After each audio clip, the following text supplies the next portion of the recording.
విషయం ఏంటంటే CCE pattern తీసేయలేదు ఉస్మానియా యూనివర్సిటీలోంచి. సీసీఈ ప్యాటర్న్ అట్లనే ఉంది. అయితే మనం మార్నింగ్ ఒక వీడియోలో చూసినాం కదా సీసీఈ ప్యాటర్న్ తీసేసారు అని. సీసీఈ ప్యాటర్న్ మొత్తం తీసేయలేదు. కాకపోతే సీసీఈ ప్యాటర్న్ ఏదైతే ఉందో, కంటిన్యూస్ కాంప్రహెన్సివ్ ఎవాల్యుయేషన్ ఏదైతే ఉందో ఆ ప్యాటర్న్లో కొన్ని చేంజెస్ చేశారు. ఆ చేంజెస్ ఏంటి అనేది ఇప్పుడు ఈ వీడియోలో క్లియర్గా ఒకసారి చూద్దాము. అండ్ ఈ సర్క్యులర్ ఏదైతే ఉందో కొత్త సర్క్యులర్ నవంబర్ 27న మీరు చూస్తున్న ఈ సర్క్యులర్ అయితే వచ్చింది. ఎక్కడి నుండి వచ్చింది మనకు ఇది అంటే ఉస్మానియా యూనివర్సిటీ అయితే ఈ సర్క్యులర్ని అయితే ఇష్యూ చేసింది.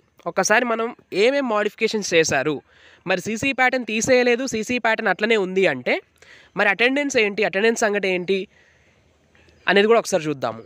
Okay right. ఒకసారి మీరు ఇక్కడ చూసినట్లయితే సీసీఈ ప్యాటర్న్లో కొన్ని చేంజెస్ చేస్తున్నాం మేము.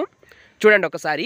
With reference to the subject cited, I am desired to communicate that the university has constructed a committee to review guidelines for continuous and comprehensive evaluation. అయితే ఈ సీసీఈ ప్యాటర్న్ మీద ఒక కమిటీని వేశారు. ఈ సీసీఈ ప్యాటర్న్ ఏదైతే ఉందో దాన్ని రూల్స్ అండ్ రెగ్యులేషన్స్ మీద ఒక కమిటీ వేస్తే ఆ కమిటీ ఈ సీసీఈ ప్యాటర్న్ మీద రివ్యూ చేసింది.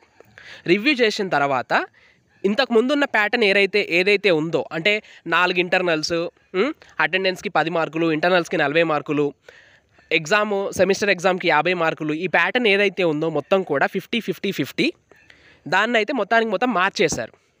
సో ఇప్పుడు ఆ చేంజెస్ ఏంటి అనేది ఒకసారి చూద్దాం.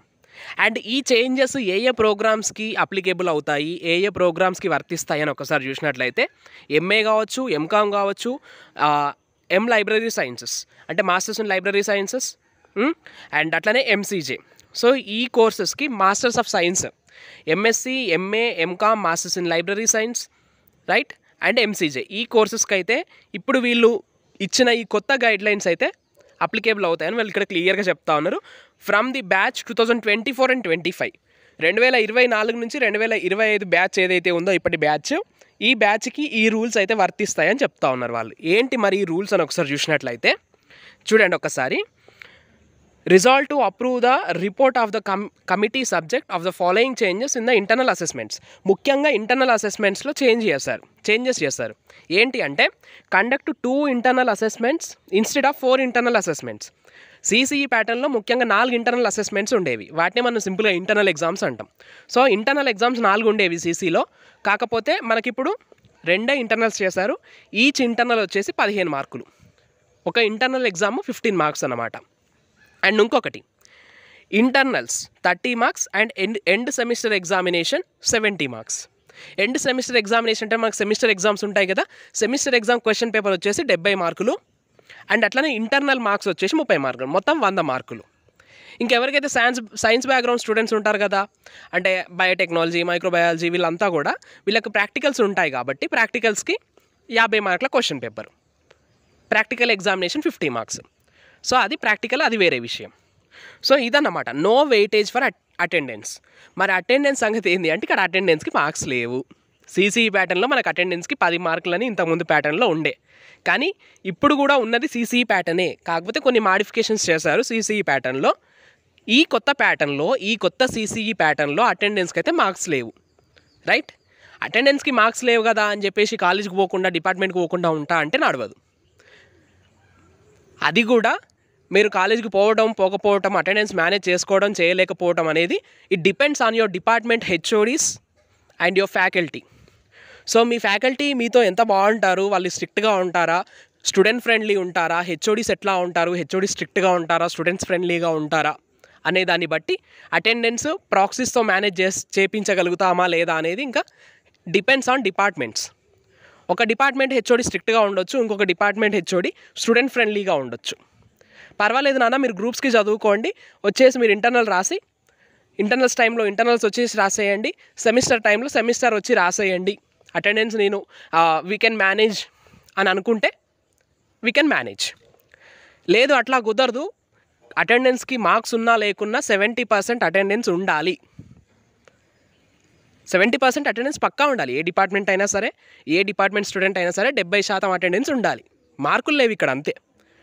అటెండెన్స్కి మార్క్స్ లేవు, బట్ పర్సంటేజ్ అయితే ఉంటుంది పక్కా. 70 కన్నా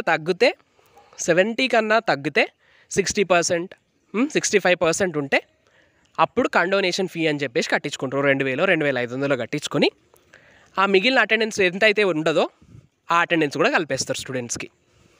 ఓకే, సో అప్పుడు సెమిస్టర్ ఎగ్జామ్స్ రాయనిస్తారు. ఎందుకు చెప్పండి, మనకి వీక్లో కనీసం 3 days వెళ్ళినా, వీక్లో మనకు 6 days అంటే 3 days వెళ్ళినా కూడా అటెండెన్స్ వస్తుంది మనకి. సో అటో ఇటో మీరు ప్రాక్సీస్తో మేనేజ్ చేసుకున్న కొంత అటెండెన్స్ వస్తుంది. ఓకే, ఇక్కడ మీరు చూడొచ్చు ఇంకొకటి. In the view of above it is requested to implement the revised regulations of CCE from the academic year 2024-25. 2024-25 నుండి రివైజ్డ్ రెగ్యులేషన్స్ CCE కొత్త రెగ్యులేషన్స్ ఏవైతే ఉన్నాయో వాటిని ఇంప్లిమెంట్ చేయాలని చెప్పేసి ఇక్కడైతే ఈ నోటీస్లో మనకి ఇచ్చారు. ఓకే, అండ్ ఇదన్నమాట. అండ్ ఇంకొకటి అటెండెన్స్ విషయం ఏదైతే ఉందో, ఈసారి అటెండెన్స్కి సంబంధించిన ఒక కొత్త రూల్ వచ్చింది.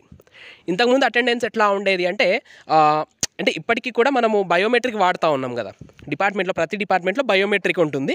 సో బయోమెట్రిక్తో మాత్రమే అటెండెన్స్ తీసుకునేవాళ్ళు. అటెండెన్స్ మనం వెళ్ళి ఫేస్ రికగ్నిషనా లేదంటే ఫింగర్ థంబ్ ఇంప్రెషనా పెట్టేసి అటెండెన్స్ మనము అక్కడ మార్క్ చేసుకునే వాళ్ళం. కానీ ఇక నుండి బయోమెట్రిక్ సిస్టమ్ కూడా వెళ్ళిపోతుంది. బయోమెట్రిక్ సిస్టమ్ కూడా తీసేస్తున్నారు. కొత్త సిస్టమ్ రాబోతుంది, అదే UMS సిస్టమ్. మనకు తెలుసు మన హాస్టల్స్ కోసం UMS system, university management system అని చెప్పేసి ఉన్నది కదా. హాస్టల్ అప్లికేషన్ కోసం కావచ్చు, అప్లికేషన్ రిజెక్ట్ అయితే లేకపోతే మెస్ కార్డ్ తీసుకోవడానికి మొత్తం కూడా UMSఏ కదా. సో ఈ UMS నుండి అటెండెన్స్ తీసుకోబోతా ఉన్నారు ఇక నుంచి. సో ఇది ఎట్లా చేస్తారు ఏంటి అనేది క్లియర్గా తెలియదు. కాకపోతే ఒక చిన్న ప్రెస్ నోట్ అయితే వచ్చింది, మీరు స్క్రీన్ మీద చూస్తూ ఉన్నారు ఆ ప్రెస్ నోట్. సో ఇదన్నమాట నేను చెప్పదలుచుకున్న విషయము. CCE ప్యాటర్న్ తీసేయలేదు, CCE ప్యాటర్న్ అట్లనే ఉంది.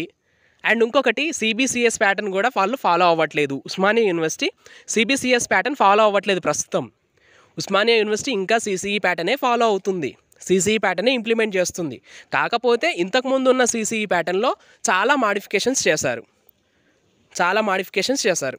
సో ఇదన్నమాట, ఇది నేను చెప్పదలుచుకున్న విషయం. ఇంకా మీకు ఏమైనా డౌట్స్ ఉంటే మన కమెంట్ సెక్షన్లో కామెంట్ చేయండి. Right, that's all for now. Thanks for watching. Stay tune to our channel science feeds.